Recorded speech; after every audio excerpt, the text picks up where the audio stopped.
प्रचारिणे निर्विशेष शून्यवादे पश्चात देश तारिणे।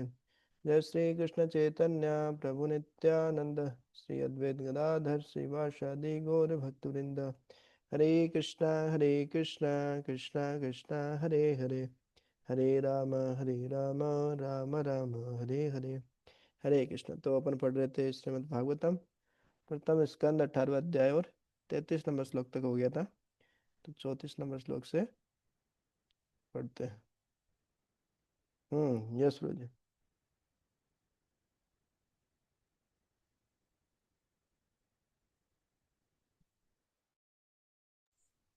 कृष्णा दंडोत प्रणाम। ब्रह्मणे छत्रबन्धुर्हि गृहपालो निरूपितः स कथं तद्गृहे द्वास्थः सभाण्डं भोक्तुमर्हति। राजाओं की संतानें निश्चित रूप से द्वार रक्षक कुत्ते नियुक्त हुई हैं और उन्हें द्वार पर ही रहना चाहिए। तो किस आधार पर ये कुत्ते घर में घुसकर अपने स्वामी की ही थाली में खाने का दावा करते हैं? अनुभवहीन ब्राह्मण बालक अच्छी तरह जानता था कि राजा ने उसके पिता से पानी मांगा था और उसके पिता ने कुछ जवाब नहीं दिया। उसने एक असभ्य बालक के लिए उपयुक्त अशिष्ट ढंग से अपने पिता की असत्कारशीलता की सफाई देने का प्रयत्न किया। उसे राजा का ठीक से सत्कार न किए जाने का तनिक भी दुख न था। इसके विपरीत वह गलत काम को कलयुग के ब्राह्मणों की भांति लाक्षणिक ढंग से वैध ठहरा रहा था। उसने राजा की तुलना दरवाजे के कुत्ते से की।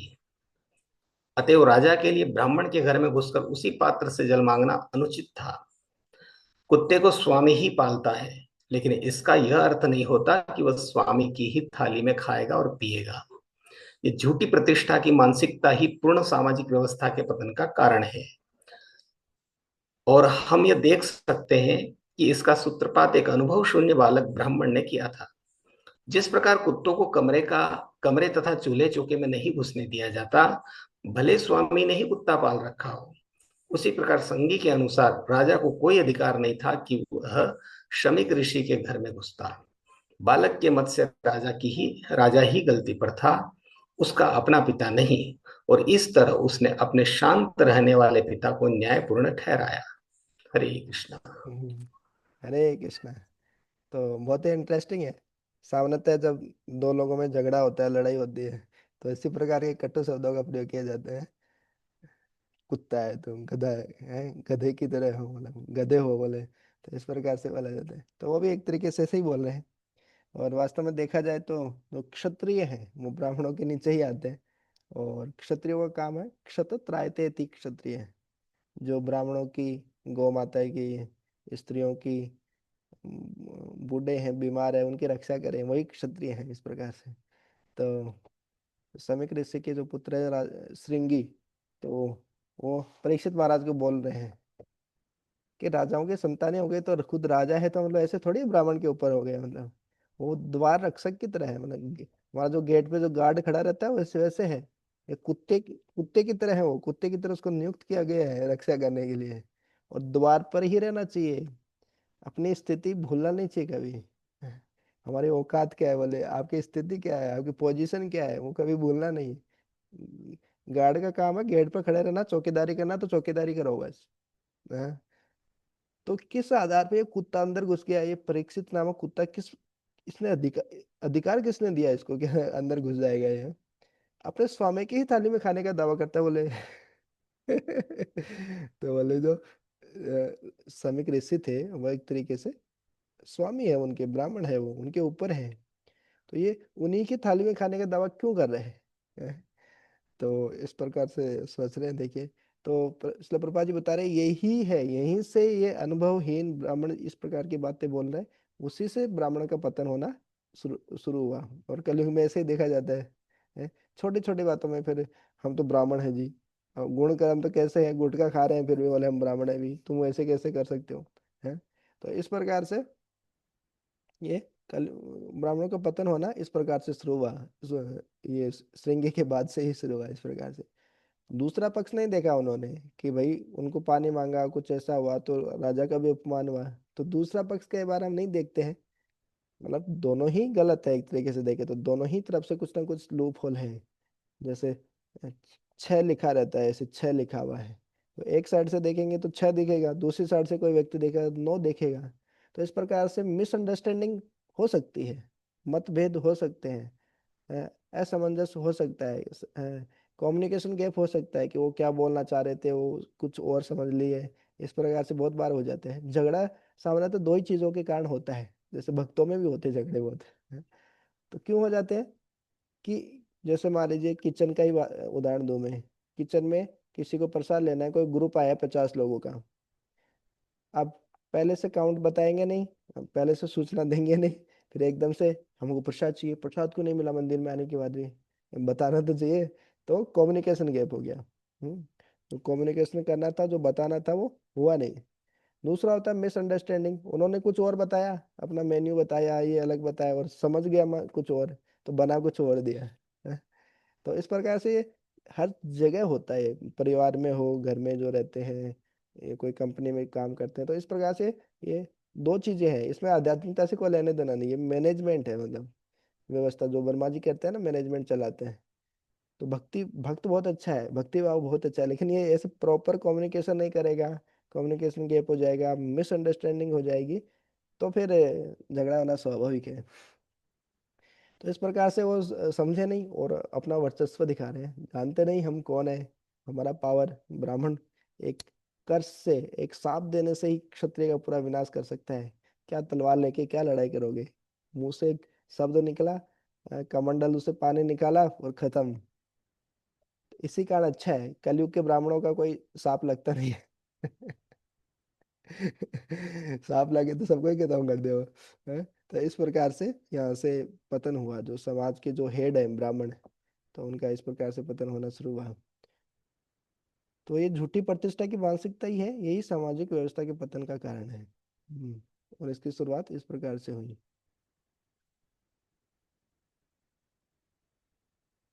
हम्म। और इसमें व्यक्ति को क्या लगता है कि अपना ही पक्ष सही लगता है, खुद को ही हम ठहरा देते हैं। देखिए इसमें दो चीजें बताते हैं। एक होता है भाई जज, जज होता है न्यायाधीश जो निर्णय देता है क्या सही है क्या गलत है। एक होता है लॉयर जो अपना पक्ष रखता है कि मैं हूँ, अ, किसी दूसरे के पक्ष में बताएगा, सपोर्ट करेगा, अपनी पार्टी को ही सही साबित करेगा, इस प्रकार से है। तो किसी दूसरे की गलती होती है तो हम जज बन जाते हैं, ये सब खुद की गलती होती है तो हम वकील बन जाते हैं, लॉयर बन जाते हैं, नहीं नहीं मैं कैसे सही हूँ, मैं साबित करके दिखाऊंगा कि एकदम सही है। हाँ। तो इस प्रकार से मानसिकता है, बद्धजीवी इस प्रकार से ही सोचना चाहता है, हमेशा खुद को सही ही ठहराना चाहता है। भले ही गलती होती है, दोनों ही पक्षों से गलती होती है, जब भी कुछ झगड़ा होता है इस प्रकार से होता है। तो ये बहुत ही गहरा विषय है, मतलब कि विशेष रूप से जब कोई जहाँ पे ज्यादा लोग एक साथ रहते हैं, बड़ा संस्थान है, संस्था है, तो इस प्रकार से होना स्वाभाविक है, मतभेद होना, इस प्रकार से झगड़ा होना। आजकल तो घर में दो लोग एक साथ नहीं रह पाते, दो भाई एक साथ नहीं रह पाते, क्योंकि संस्थाओं में देखिए ना, हमारे मंदिर में ही कितने 100 तो ब्रह्मचारी हैं, तो ब्रह्मचारी एक साथ रहते हैं इतने। तो कितना कितनी आध्यात्मिक चेतना बहुत उन्नत होनी चाहिए जब व्यक्ति रह पाएगा, नहीं तो इससे झगड़ा कर लिया, उससे झगड़ा हो गया, ये हो गया, अब नहीं रहना, चलो हो गया बहुत। तो इस प्रकार से स्वाभाविक है इस प्रकार से होना। तो ये तभी से ही जो ये श्रृंगी ऋषि हैं, समीक ऋषि के पुत्र हैं, उन्होंने जब ऐसे श्राप दिया तब से ही ये ब्राह्मणों का पतन होना शुरू हुआ।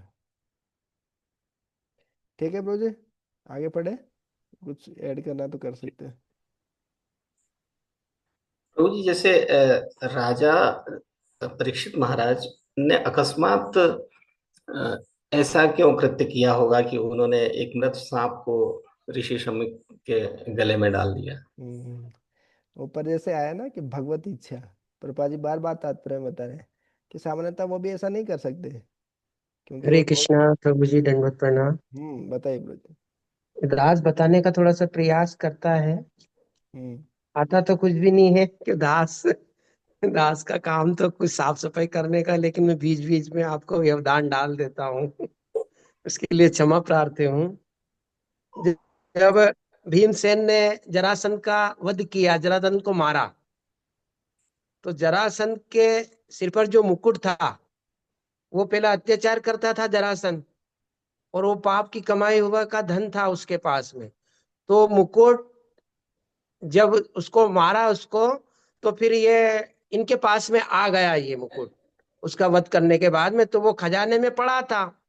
अब वो खजाने में पड़ा था, तो ये जब शिकार खेलने गए राजा परीक्षित जी, तो उस मुकुट को धारण कर गए।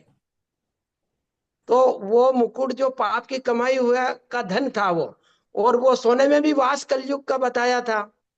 तो इसलिए उनकी मति भ्रमित हो गई, और कलयुग आकर वो उसमें मुकुट में बैठ गया, और फिर उनका ये हुआ पतन का कारण। जय हरे जय। कृष्ण। हमारे दास प्रभु जी तो बहुत ही एडवांस है। गहरा ज्ञान है बिल्कुल प्रभु जी को तो। बिल्कुल।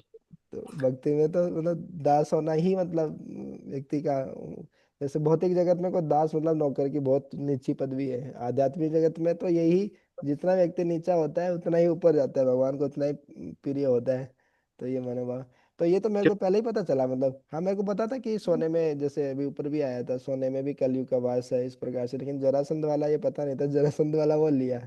और पाप कर्म की कमाई तो सामान्यतः होती है इस प्रकार से, जैसे पाप कर्म का कोई आके किसी ब्राह्मण को भी देता है तो उसको भी कुछ फल भुगतना ही पड़ता है, किसकी कमाई का खा रहा है कोई, तो वो भी पाप कर्म की कमाई खाता, डाइजेस्ट नहीं होता है वो, ब्राह्मणों को पचाना मुश्किल हो जाता है कई बार इस प्रकार से। यश जी कुछ बता रहे थे। जी बस यही जिस प्रकार से वो महाराज परीक्षित ने ही आज्ञा दी थी कलयुग की कि कहाँ कहाँ पर तुम वास कर सकते हो, उसमें एक स्वर्ण भी था।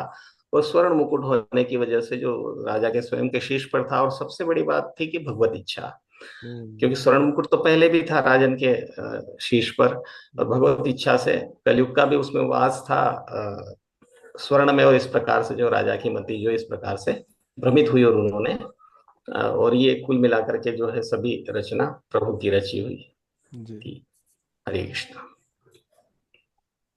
कृष्णे गते भगवती शास्त्रयुत्पत्थ कामिनाम तद्भिन्न सेतु नाद्याहम शास्मि पश्यत मे बलम। सबों के परम शासक भगवान श्री कृष्ण के प्रस्थान के पश्चात हमारे रक्षक तो चले गए, लेकिन ये उपद्रवी फल फूल रहे हैं। अतएव इस मामले को मैं अपने हाथ में लेकर उन्हें दंड दूंगा। अब मेरे पराक्रम को देखो। वह अनुभवहीन ब्राह्मण अल्प ब्रह्म तेज से गर्वित होकर कलयुग के जादू से प्रभावित हो उठा।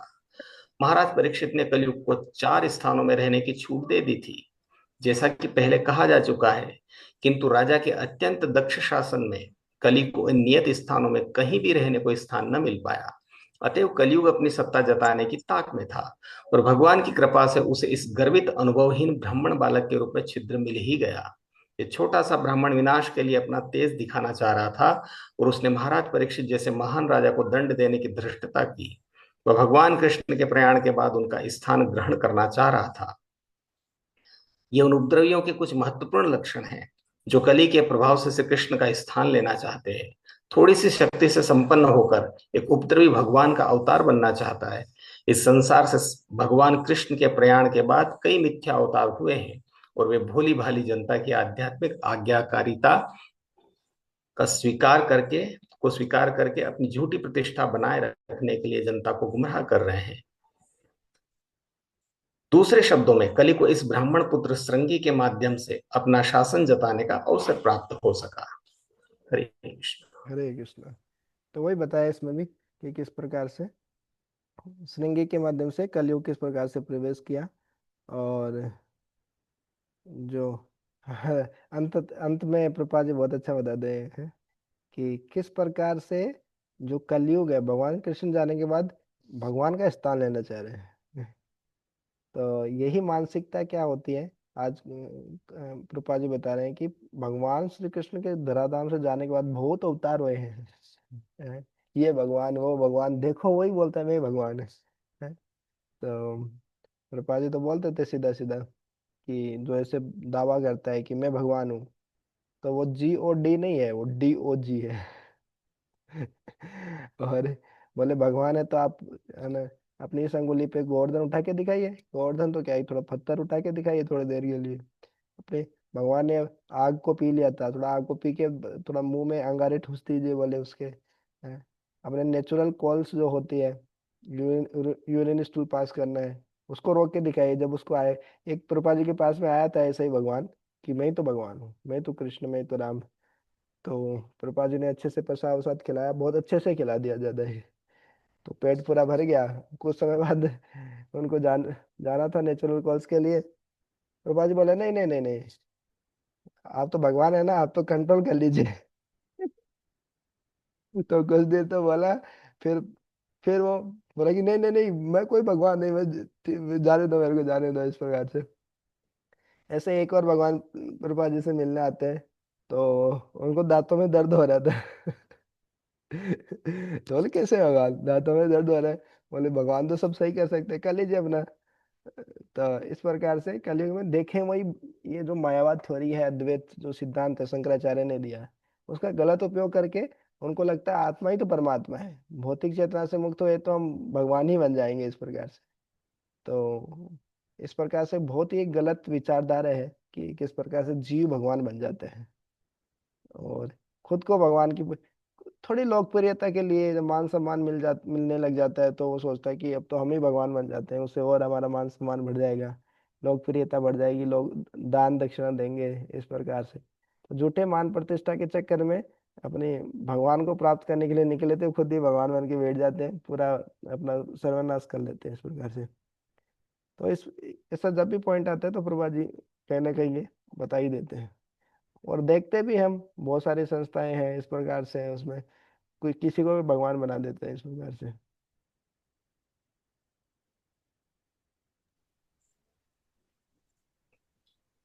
इत्युक्त्वा रोषताम्राक्षो वयश्चानशिपालकः कौशिक्याप उपस्पृश्य वाग्वृज वज्रं विसर्सजः।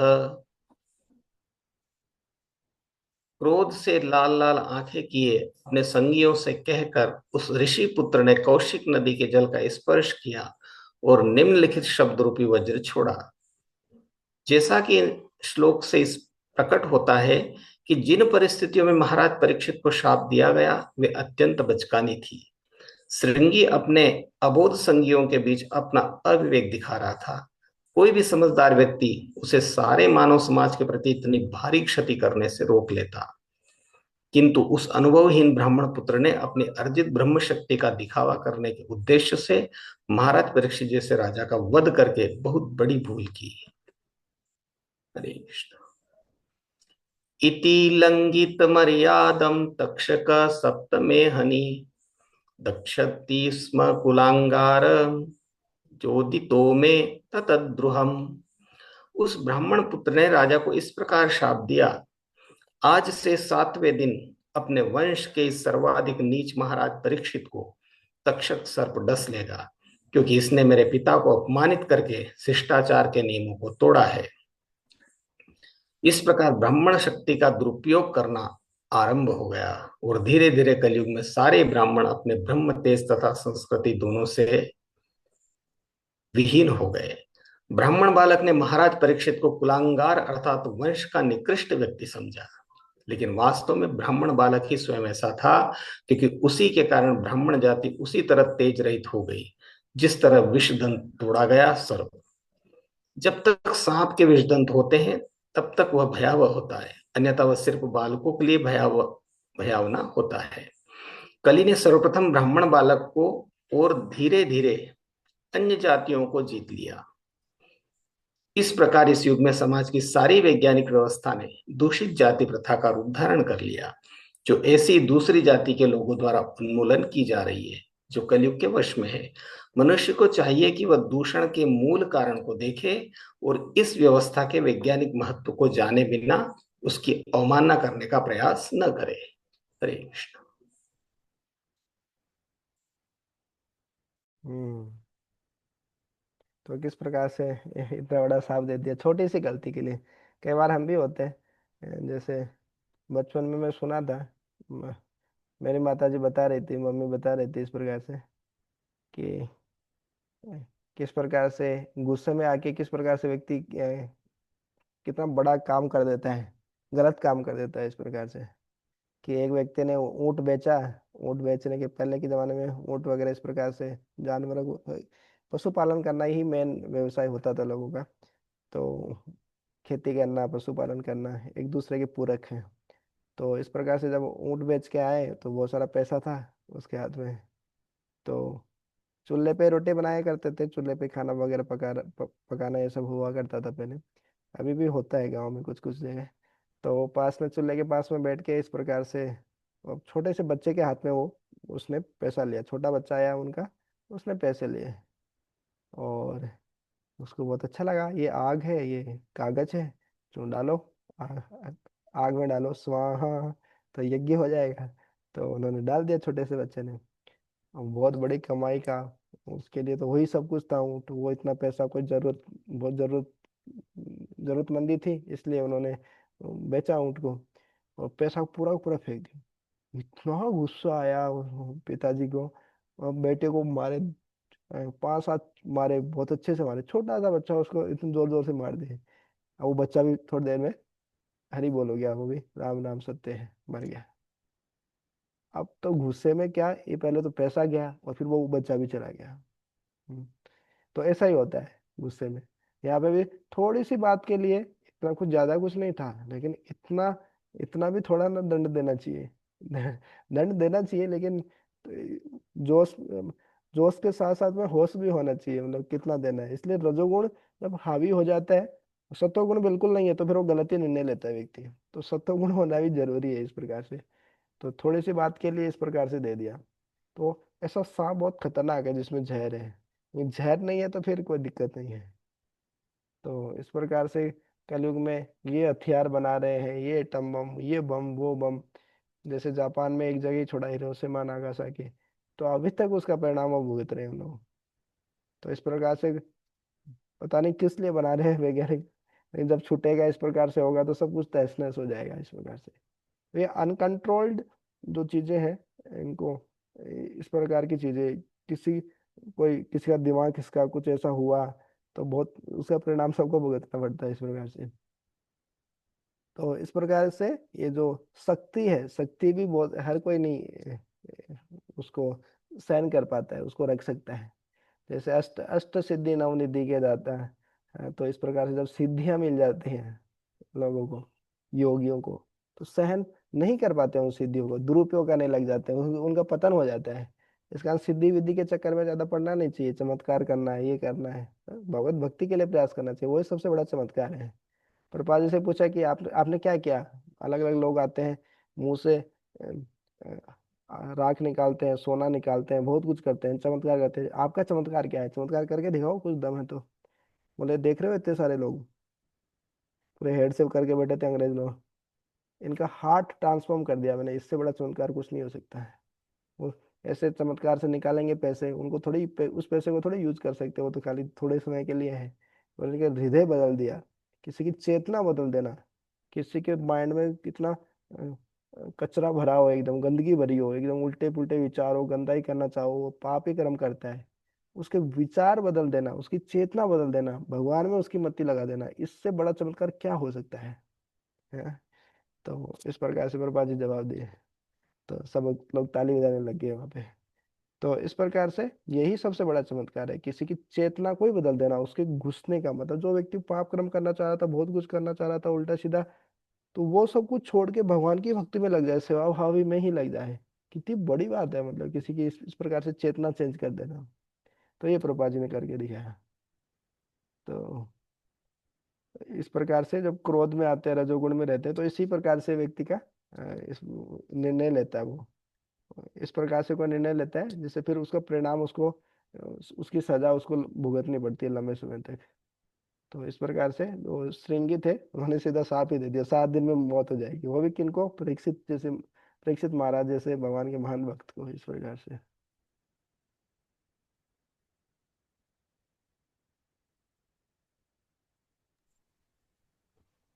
ततो वेत्याश्रमं बालो गले इस सर्प कलेवरम पितरम वीक्ष दुखार्तो मुक्त कंठोरोदः।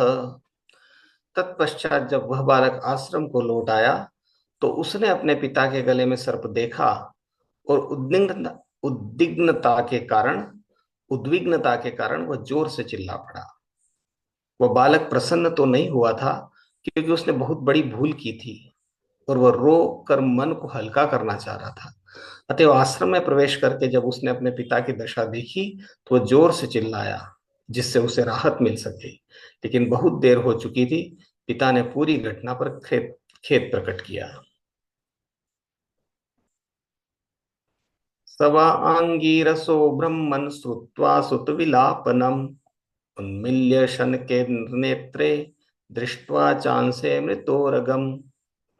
हे ब्राह्मणों, अंगिरा मुनि के वंश में उत्पन्न उस ऋषि ने अपने पुत्र का चिल्लाना सुनकर धीरे धीरे अपनी आंखें खोली और अपनी गर्दन के चारों ओर मरा हुआ सर्प देखा।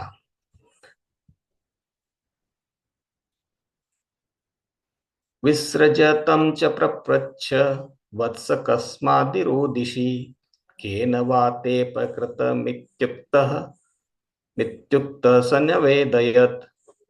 उन्होंने मरा हुआ सर्प एक ओर फेंक दिया और अपने पुत्र से पूछा कि वह क्यों रो रहा है, क्या किसी ने उसे चोट पहुंचाई है।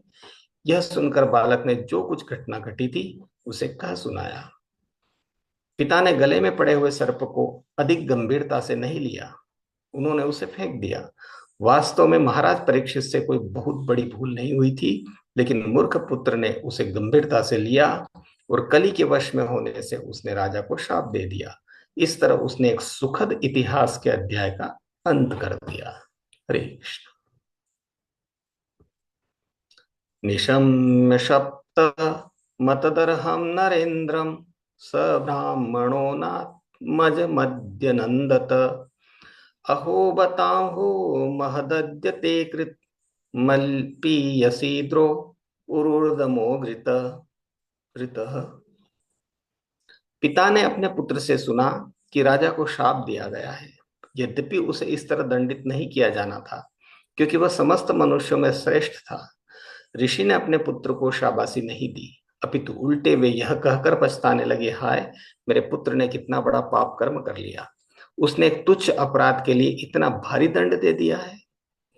राजा सारे मनुष्यों में श्रेष्ठ होता है, वो ईश्वर का प्रतिनिधि होता है और उसे उसके किसी भी कार्य के लिए निंदित नहीं किया जाना चाहिए। दूसरे शब्दों में राजा कोई त्रुटि नहीं कर सकता। राजा ब्राह्मण के अपराधी बालक को फांसी की सजा का आदेश दे सकता है, तब भी वो ब्राह्मण हत्या का पापी नहीं बन सकता। यदि राजा कभी कुछ त्रुटि कर भी बैठे तो भी उसकी अवमानना नहीं होनी चाहिए। कोई चिकित्सक गलत उपचार से किसी रोगी को मार सकता है, लेकिन ऐसे मारने वालों को कभी मृत्युदंड नहीं दिया जाता। अतः महाराज परीक्षित जैसे उत्तम एवं पुण्यात्मा राजा के विषय में क्या कहा जाए। जीवन की वैदिक शैली में राजा को राजर्षि बनने का प्रशिक्षण दिया जाता है। यद्यपि वह राजा के रूप में शासन कर रहा होता है, केवल राजा द्वारा चलाए जा रहे उत्तम शासन में प्रजा शांतिपूर्वक तथा निर्भय रह सकती है। राजर्षिगण अपने राज्य की व्यवस्था इतने सुचारू रूप से तथा